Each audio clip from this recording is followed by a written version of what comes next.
चुगलखोर पड़ोसन। क्या कर रहे हो? छत पे जाके अखबार पढ़ूंगा। बस यही करो। तुम्हें पता भी है कि बहू क्या गुल खिला रही है? उसने नया फेसबुक अकाउंट बना लिया है। रोज 10 फोटो डालती है। हमारे परिवार की तो नाक कटवा देगी ये। और तुमको ये बात कैसे पता चली? अरे पड़ोसन ने बताया।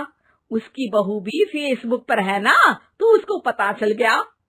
हाँ हाँ, जैसे तुम तो बहुत भोली हो। पड़ोसन रोज सास को उसकी बहू के नाम पर भड़काती थी।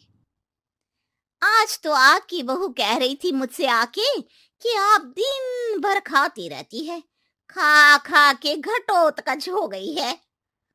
क्या? उसने मुझे घटोत्कच बोला? अरे वो खुद ना कटी सुपर्णखा है। आप कह रही हो तो सही होगा, लेकिन आप उसको बताना मत कि मैं ये सारी खबरें आपको देती हूँ। शाम को जब बहू पड़ोसन के पास जाती है, आज तो तेरी सास तुझे सुपर्णखा कह रही थी, कल ताड़का भी कह देगी। पता नहीं इतनी अच्छी बहू मिली है, फिर भी वो तुझे राक्षसनी क्यों समझती है?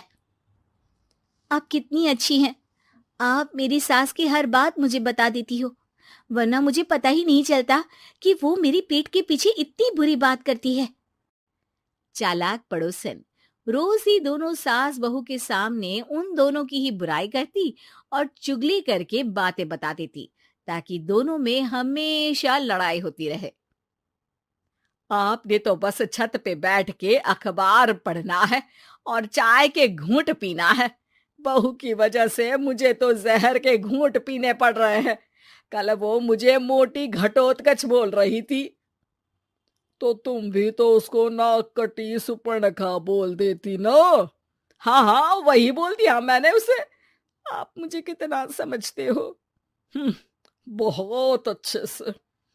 अब मुझे वो ये बात पड़ोसन ने बताई ना, वही तो है आपकी शुभ चिंतक। पर मैं इस बहू को ना सबक सिखा के ही रहूंगी। जरूर सिखाना चाहिए, पर आज तुम मेरे साथ शाम को छत पे बैठना, एक तरकीब बताऊंगा। बिल्कुल बिल्कुल, कितना ध्यान रखते हो जी आप मेरा। मैं ना सब ध्यान रखता हूँ। शाम को जब सास और ससुर छत पर बैठे होते हैं कि यहाँ खड़ी हो जाओ, यहाँ से ना तुमको पता चल जाएगा कि बहू की अगली चाल क्या है। अच्छा, कैसे? सवाल मत पूछो, जैसा कह रहा हूं वैसा करो। थोड़ी देर में ही छत पे बहू की आवाज आने लगती है। मेरी सास लायक ही नहीं है। मुझे पता होता तो सास बहू की भी कुंडली मिलवा लेती पहले ही। तेरी सास तो मुझे भी पसंद नहीं है। मेरे पास जब भी आती है तेरी बुराई करती रहती है। कभी सुपर्णखा कहती है, कभी हिडिंबा कह के कामचोर भी बोलती है, अरे कभी कभी तो चुगलखोर भी बोल देती है।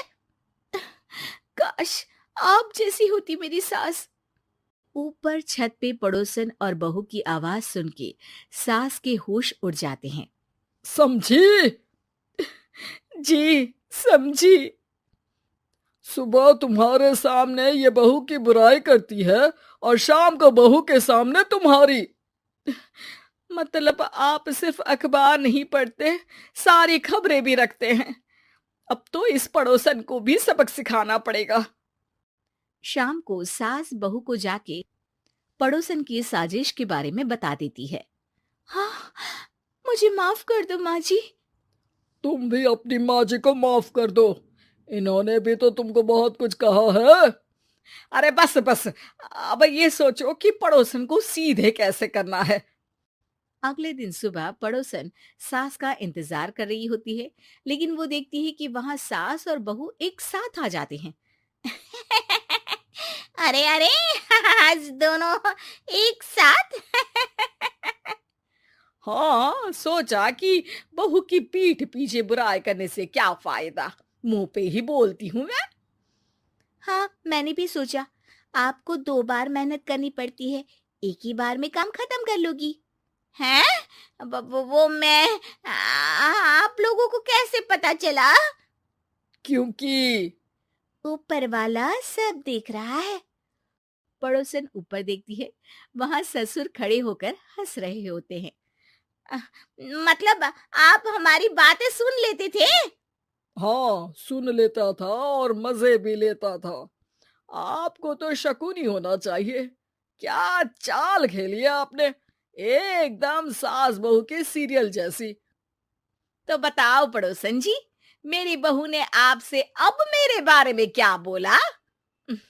यही बोला कि सास बहुत अच्छी है, बहुत ध्यान रखती है। अच्छा, और सास ने मेरी क्या बुराई की? नहीं ना की बुराई, हमेशा तारीफ करती है। भगवान सबको ऐसी सास दे। मेरी गलती है जो मैंने आप लोगों में आग लगाने की कोशिश की।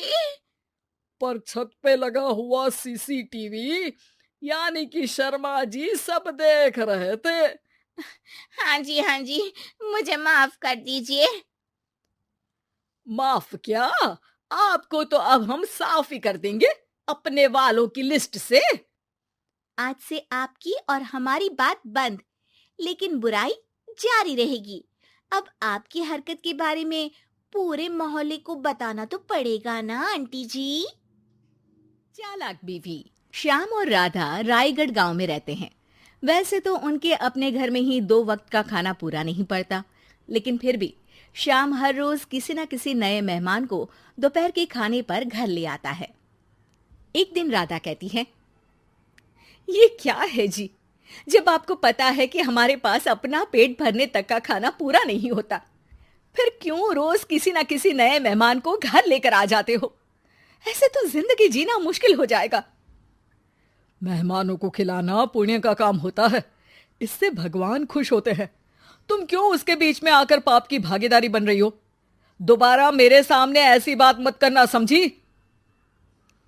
इसी तरह राधा बहुत बार श्याम को समझाने की कोशिश करती है, पर वो हर बार एक ही बात बोलकर उसे चुप करा देता है। इन्हें समझाना तो बेकार है, मुझे ही कोई ऐसी तरकीब सोचनी होगी जिससे मेहमान अपने आप ही यहां आना बंद कर दे। राधा तरकीब सोचने में लग जाती है और इसी तरह कुछ दिन बीत जाते हैं। एक सुबह श्याम बिना कुछ बताए जल्दी घर से निकल जाता है और राधा अपने काम में लग जाती है। कुछ घंटों बाद श्याम अपने एक दोस्त के साथ घर वापस आता है। सुनो राधा, आज दोपहर के लिए 3 मेहमानों का खाना बनाकर रखना, और याद रखना उनकी खातिर में कोई कमी ना हो। श्याम की बात पर राधा हैरानी से उसकी तरफ देखने लगती है, लेकिन दोस्त के साथ होने की वजह से कुछ बोल नहीं पाती। घर में तो ठीक तरह से 2 लोगों के खाने लायक तक दाल चावल नहीं है और इन्हें मेहमान बुलाने हैं। बस अपना अपना बोलते हैं, दूसरे की तो कभी सुननी ही नहीं है। क्या करूं मैं? राधा क्या करूं क्या नहीं की उलझन में फंसी ही होती है कि उसके दिमाग में एक तरकीब आती है, जिस पर वो श्याम और उसके दोस्त के घर से बाहर जाते ही रसोई में से सिलबट्टा निकाल कर लाती है।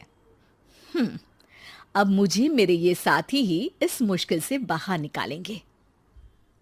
राधा सिलबट्टे पर रोली, चावल और हल्दी डालकर उसे मेहमानों के बैठने की जगह पर ले जाकर रख देती है। कुछ ही देर में वो तीनों मेहमान भी घर पहुंच जाते हैं। आइए जी, पधारिए, हमें आपका ही इंतजार था। जी शुक्रिया। श्याम भाई कहाँ हैं? वो ना बस आते ही होंगे, तब तक आप बैठिए ना। जैसे ही वो तीनों अपनी जगह पर बैठते हैं तो सामने पूजा किए सिलबट्टे को रखा देख असमंजस में पड़ जाते हैं। और बहन, ये सिलबट्टे की पूजा कर इसे यहाँ क्यों रखा है? क्या ये आपके यहाँ का कोई रिवाज है? अरे नहीं नहीं, वो तो मेरे पति की मन्नत है, इसलिए पूजा की है। हैं? सिलबट्टे पर कैसी मन्नत? मेरे पति ने मन्नत ली है कि वो अपने मेहमानों को खाना परोसने से पहले इस सिलबट्टे से 3 बार उनके सिर पर मारेंगे।